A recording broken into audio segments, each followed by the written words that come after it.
Төбәккә ниһаять кыш килде. Күптән көтөлгән карның кинәт яуы күп хезмәттәрҙе борсолорға мәжбүр итте. Урындағы ғәҙәттән тыш хәлдәр бүлегенән алынған мәғлүмәттәргә ҡарағанда, дөйөм хәл торош тотороҡло тип иҫәпләнә.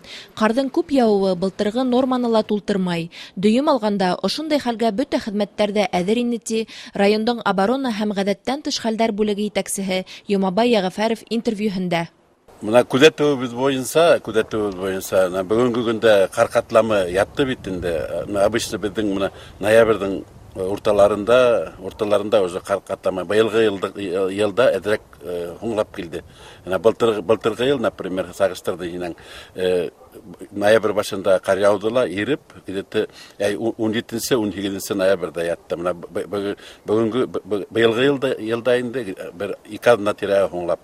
Беҙ һәр ваҡыт көтәбеҙ бит инде, әҙерләнәбеҙ. Ҡыш айҙары үҙегеҙ белеүенсә ҡатмарлыраҡ, климатический условиялар буйынса уға ныҡлы әҙерлек кәрәк. Коммуналь көнкүреш хеҙмәттәре беҙҙең район территорияһындағы ниндәйҙәре бар, бөтәһе лә әҙер. Улар ваҡытында ҡышҡы сезонға әҙерлек буйынса паспорт алғандар.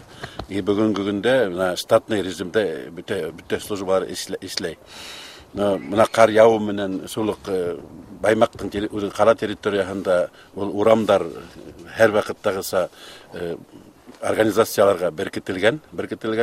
Район территорияһындағы муниципальный һәм урындағы юлдарҙы беҙҙең контракт буйынса Баймаҡ дарсыуы хеҙмәтләндерә бит инде. Ҙур проблемалар юҡ тип әйтергә була. Звоноктар булып тора, ваҡытында реагирует.